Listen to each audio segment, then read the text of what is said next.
Thank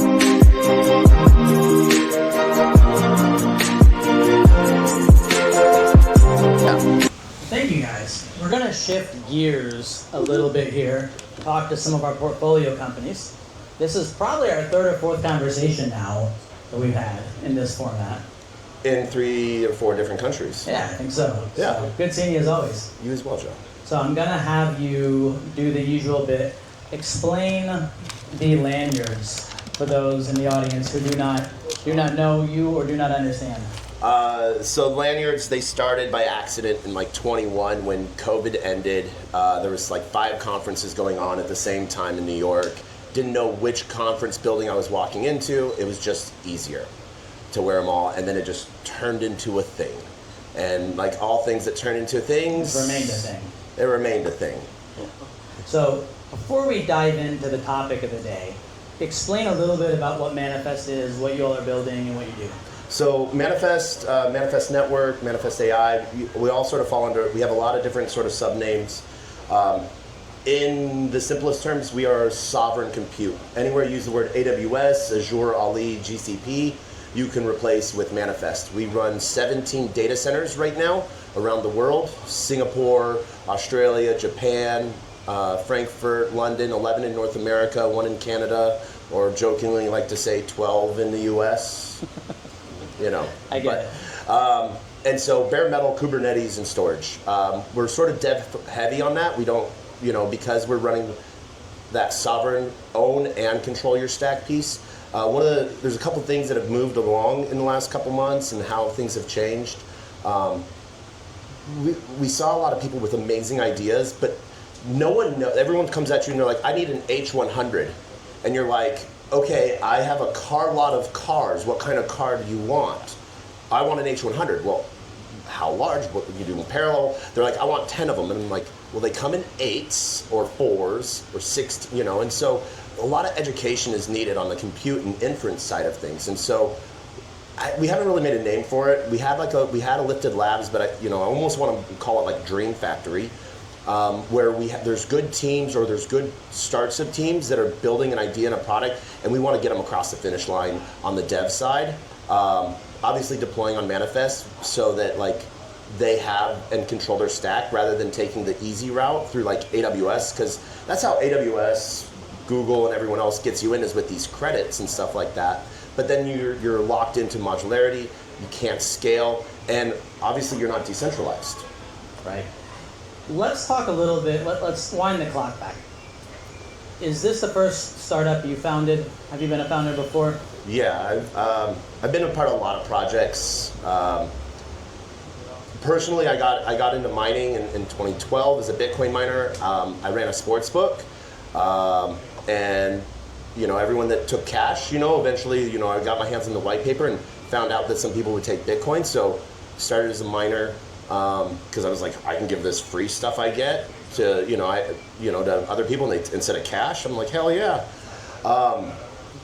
2016, 2017, worked for a couple ICOs that, just did the, thing and stuff. And that sort of like, one, made me realize what kind of person I wanted to be in this space. Obviously I was used because I can talk, so I was a front-facing person and stuff, but like I could understand a lot of concepts and because I worked on a lot of different things. But the people today are just so freaking smart on builders. And so what I really tried to do is give voices in a way. And so that's sort of what I do on our project is, being a core member and stuff, but we're all infrastructure builders. And so I've gone through the NFT route. I started a game company, my first game company in 2019, 2020. Started off as a token and then turned into a game, Taco Cat. I don't know if anyone has heard of that. Yeah. I'm sorry. I remember that one. I'm sorry. We tried good things. But the funnest joke out of that is I like to say is I was Kevin O'Leary's boss. He was doing cameos at that time. So I literally had him do a cameo for our shitcoin. And like, just to be a jerk or see what I could do, I had him redo it like 4 times. So every time I hear Kevin, Mr. Wonderful, talk about crypto, I'm like, ha, I was your boss. I love it.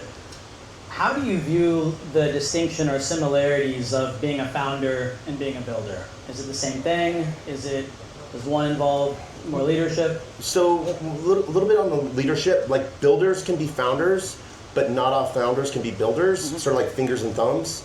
But they're, especially in startups and in these lean situations you're a person of many hats. And like what's really cool with all of the tools out there that AI is producing is you can literally learn, like we used to use YouTube videos to learn how to like change out things that we never knew before that like the mechanic charged you $1,000 for. And you're like, wait, there's a 30-second YouTube video that teaches me how to do it myself. Now there's tools and apps in AI that are teaching founders and builders how to make just the simple like brand guides even, and like taking a lot off the table. And so people are afraid of losing jobs. No, it was never their job to begin with. People are just learning how to do stuff themselves. And so it's a hard process because a lot of builders, like they need a direction. They need to be told what to do. And I mean that in the nicest way possible because they can get that to there, but they don't know what the framework is, Yeah, it takes a different mindset to get up every day and not have someone tell you do this, this, and this, and just kind of knowing where to steer the ship. When you started Manifest, I guess, what did you have in mind? How does the picture of what you were trying to build compare to what you've actually built? So Manifest was started by a lot of ICP expats, pre-launch, as I like to say. Eric Bravik, the lead engineer and designer behind ICP, and the expats there. The idea was do on day one what ICP had on their roadmap in year 10. And so this free internet, this free compute layer that sort of was an idea from people that had been building networks around the world, from the Web 2 side. And so sort of now how we're sort of running this is a lot of these projects have been running in Web 3, extracting from Web 3 to give to Web 2. And we're not really extracting, but we're trying to utilize Web 2 to give back to Web 3. And so it's a really hard blend. Like, how do you have physical contracts on chain, And so like our node program that we ran, we did a raise back in like 23, and then we shut down our node program in like mid 24. We're actually just now opening up again because we didn't want to be hyperscalers. And so the idea was like build as needed, not build a whole bunch and then try to fill in the gaps at like discounts. Like a just-in-time mindset? Because then you're scraping and then who knows what kind of services. And so one of the really cool things that we're doing different is we use a proof of authority module that we developed on Cosmos. So our whole hardware network is a proof of authority piece, meaning the hardware has been third-party audited, and we're running in SOC 2 ISO compliant facilities. So I want to say enterprise-grade DPIN, so that Web 2 projects can utilize Web 3 services, because like we heard earlier, and we all know this, decentralized AI is going to outmaneuver centralized AI. It's just a matter of time. And what's really cool is we're immutable. So we're going to stay around a lot longer, and we don't have to go to the government for like, a $1.5 trillion backstop. Right. When you're building a project and you're building a company, how do you know when to pivot versus when to double down? It requires, running a company requires flexibility, but it also requires some stubbornness. So how do you know what's your framework of thinking on when to double down versus when to pivot? This is a hard thing, especially when you're having a lot of people transition into Web 3 from Web 2, especially on the marketing side. Yeah. Like, I've handed marketing off a bunch of times. So in the last 2 years alone, have had 3 brand redos. And I'm like, why? Well, someone said that didn't look right. Well, like, that's that person, like, in Web3, one of the two biggest things, the two things that got me here, consistency and transparency. Right. So even if you're slightly doing it wrong, you just sort of like ingrain yourself. Like Aave, remember how like old school 8-bit UI it was forever, Yep. And then they upgraded to something pretty and it just fricked with everyone's mind. Right. So the whole pivoting piece, it's a grind. And so it technically, what I tell a lot of people and founders and how we help with like in accelerators is build something you would use, because then you, like, if you're willing to use it, you know someone else is going to. But if you don't even need this tool, if it's not for you, then you're how are you going to know you make? Yeah, how do you know you're going to make product market fit? And like what is PMF for you? Is it one company? Is it two companies? Is it 3 users? Like, and so it's a really hard thing. Like, obviously, if like you just get a whole bunch of hate mail nonstop, then yeah, maybe pivot.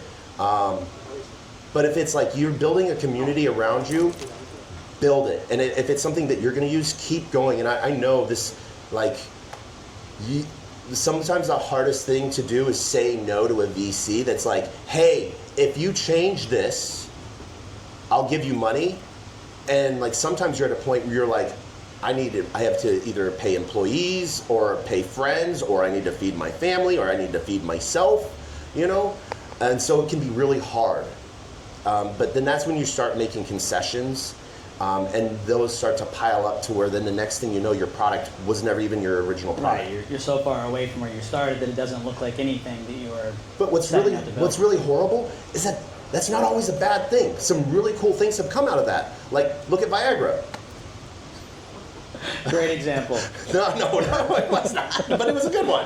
I think of like, kind of like Apple, with Steve Jobs and the iPhone. Back before the iPhone, everybody wanted a physical keyboard. Then when people came out when Steve came out with the iPhone and it didn't have a physical keyboard, everybody thought he was nuts. There was, I think, didn't Microsoft do a funeral for the iPhone or something? Yeah. But he just knew that this was something he would use.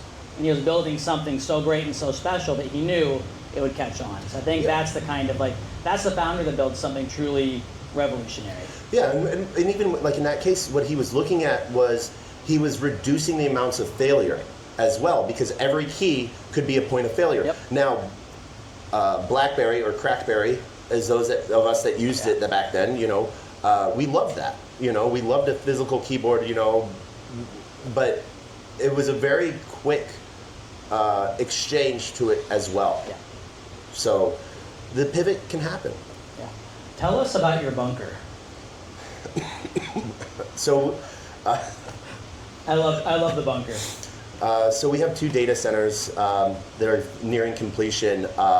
They are 1970s, 1960s, 80s, Cold War era telecom data centers, subterranean, shielded, and so they were made. We have one outside Indianapolis and we have one in Montana that basically they're EMP resistant, so you could say technically nuke proof. We have a lot of chains that are lining up because they all want to be cockroaches that survive. In the best way, saying the marketing for we're nuke proof sort of like fixes any Cloudflare issue. It does. Yeah. What comes next? Next 6 months, what do you see happening in the industry? What are you all building, and what can we expect to see? 6 months. I'm trying to figure out my schedule for the rest of the year. But 60 days. Okay, so one of the things that we're doing, obviously, we're reopening up our Node program personally, so we're doing a lot of meetings on that. We've sort of restructured our team a little bit. Our enterprise AI arm, Jember, we've shifted them off so that they can be a standalone entity because they're working with a lot of Web 2 companies. Our internal team, our external node operator system, is a franchise, and so that's expanding. Obviously with our Dream Factory, we're just taking that off the ground, and so some of the big pieces that we're seeing here is deeper integration with Morpheus. I'm a heavy code contributor and team member of Morpheus as well, and so we're integrating more as inference for Morpheus gets. There's so much going on with Morpheus, it's not even funny, cool. And hard. But the business side of that is growing as well. But the integration of other chains and networks that are building on Manifest is really good. We want to see more projects building on us, and we want to help more projects build. So seeing that, like the team is like, we want to get to a point to where like a team a week we're onboarding almost, or a day. But that's Eric in positivity thinking. I'm like a week, because we want to make sure everything's working for them. And it's this white glove approach that Web3 sort of brings to the table, where you get to talk to founders directly to directly. Like, not only just at how many DNA events have I sat and talked with Yatsu, but how many times I've talked with him around the world about just games and stuff like that, or like other random people that, like, if they were a Web2 CEO, you would like never get. Not a chance. If your name's Taco dressed like this, like I was shaking hands with Eric Trump last week, you know? So like, this is crazy times to be alive. Where can people get connected with you, and how could a developer get involved? Our Twitter handle is Manifest Network. I'm Player One Taco. Find me. Obviously, you can always find us through DNA House and DNA Fund, and you know, but around the world, I look like this. Hard to miss. Yeah, you know, and so there's 1,000 ways to get to us. Manifest.network is our website. And if you're a developer or dev, one of the biggest things that we wanted to talk about is there's a big shift for dev shops and developers themselves. It used to be a developer used to host for companies, like that they were doing projects for, and that's how they made like residual income, was hosting. Now the next step is providing inference. And so being able to set yourself up to where you, as a developer, you're able to provide private, permissionless, uncensored AI inference at a like significant discount to what the market standard is, but it's just as good, if not better, to your clients. That's one of the big things, because then we're looking at the long-term developer build, you know, and so it's really cool. You know, obviously, hopefully the market's going to rebound, but then it's going to have the tax season sell off. I'm happy. You know, I remember when Bitcoin was $13. So anything above that, woo! Taco, thanks so much. Always a pleasure. Joe, pleasure. Yeah.